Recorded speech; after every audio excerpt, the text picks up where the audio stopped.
Today I'm going to talk about GFG resources, particularly relevant in these times. It's been an interesting week for us all. We can see where the markets did and go for gold. GFG resources. I'm an optimist, I'm an explorationist, a geologist. I will make forward-looking statements as well.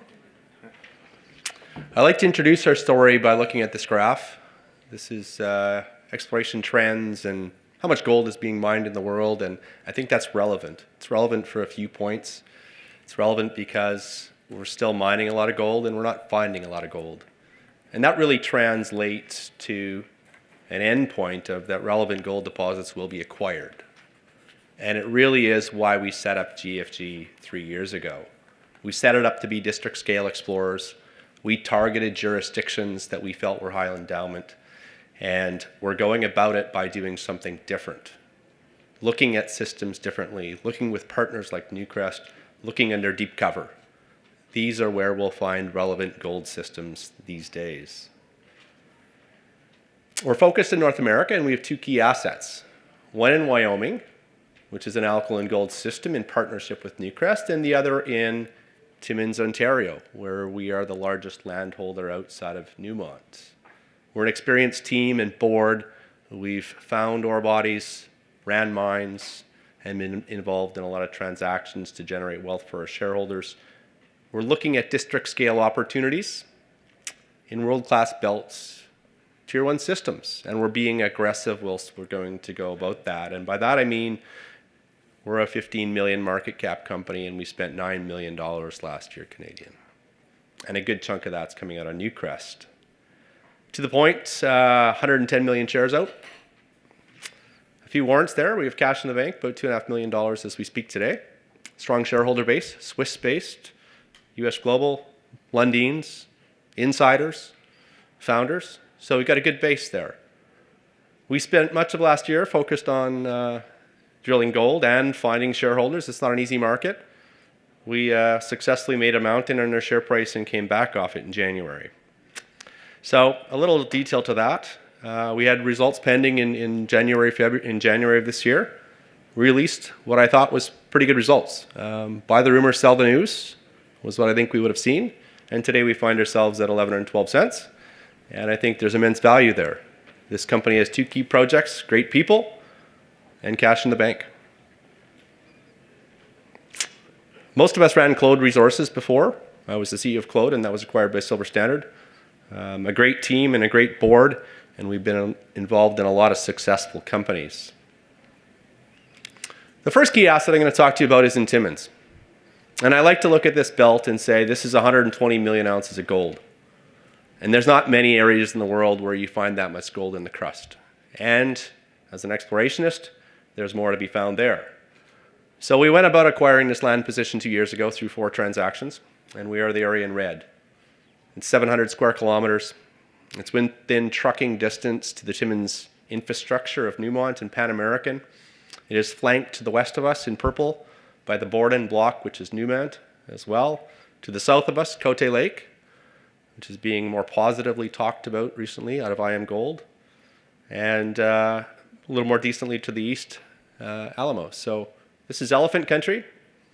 We are major landholders, and our dollars are going into the ground in Timmins.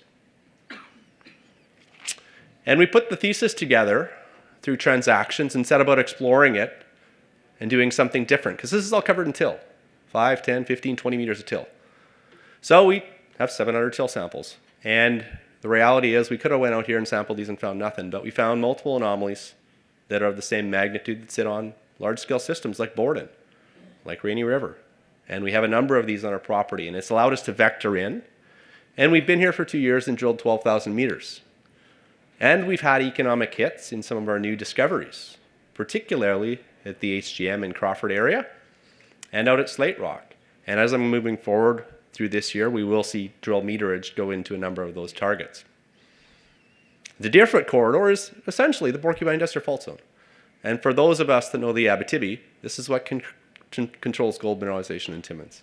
And it strikes right across our property, and there's a 6-kilometer segment here we quite like. And there's 3 occurrences, small deposits that we found so far along it. And we're testing these. And in January of this year, we put out results from the HGM target. Were very compelling and economic hits. Crawford likewise and Sewell likewise. So here's a 6-kilometer segment of our 60-kilometer belt that has very relevant gold systems, and we will be drilling in those this year. 40 kilometers away, still within our block of ground, we're on the Slate Rock target. Intrusion-hosted gold system, 10 meters of till, discovered through till geochemistry by GFG last year. About 100 meters of alteration, 25 meters at half a gram, peaked at 4 grams. We have 3 holes into this thing. It's a 3-kilometer long system. This is a very interesting target that we'll see drilling this year, starting likely in March, and we're drilling on the project right now.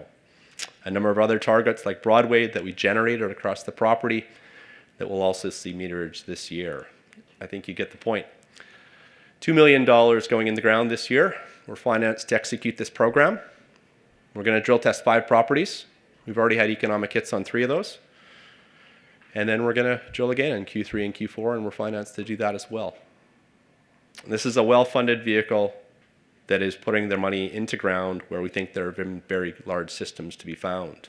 That's just half of the GFG story. The other half is with Newcrest in Wyoming. And alkaline gold systems are a rarity globally. They are economically attractive, and they generate very large gold systems. And we acquired this block of ground in 2015 into a private co, and it has $40 million invested. It's about 100,000 meters of drilling, a couple deposits. It's a big system.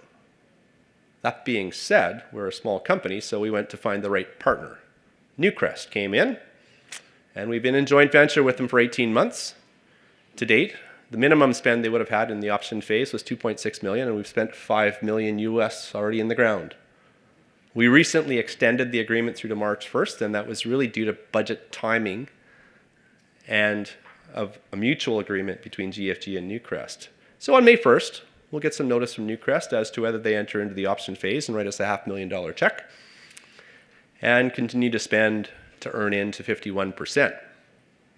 They would have to deliver a feasibility and spend upwards of $80 million to earn their 75% over a 10-year time span. So this is a large gold system. There is a large gold deposit there, and we're partnered with best-in-class Newcrest. They fund, we operate, and we get a management fee out of it. And we're looking at something deep. Newcrest is very well known for their block cave methodology at Cadia. And in reality, that's exactly what they're looking for in Rattlesnake Hills. This is their map, this is their section, but you can equally say it's very applicable to the Rattlesnake Hills. If you look at Rattlesnake Hills, there's 100,000 meters. Most of it was drilled quite shallow. And if you look at 2 sections here, we went about understanding the system and how it evolves with depth. And ultimately what we were looking for was the gold mineralization beneath the diatreme. And in gray is the diatreme. What we wanted to find was the root to the system, the porphyry to the system, the source of the gold. And these aren't easy things to find. And we set about with Newcrest, and we drilled 3 holes last year. We drilled holes down to 1,800 meters in length. And those holes had a fair bit of gold in surface, 60 meters at a half gram. You know, this is oxide stuff near surface, but that wasn't the real target. The real target was at depth, and in the bottom of those holes, North Deep Corridor and the South Deep Corridor. These are broad corridors of gold mineralization we were targeting. We released the initial results in January. We had low-grade gold in the bottom of these holes. Very significant alteration, sulfidation, mineralized porphyries, but low-grade gold, and the market sold us off on that. We've proposed with Newcrest to do $2.5 million in the ground this year. And we'll see if they execute on that program or not. But what we do feel is there's very good scope for a Newcrest-sized system here yet. We've really tested 1 target in an alkaline gold belt, and there are numerous more that will get tested here. This is a very valuable project, and I think it has a bright future with it. So with GFG, we're district scale explorers. We're very deliberate in our strategy. We're very disciplined at putting dollars into the ground, and we're partnered with best in class. I think we have very good scope to make a relevant discovery with Newcrest or in Timmins on our own. And we're fully funded, and we're catalyst rich moving into 2020. So thank you very much for your time today.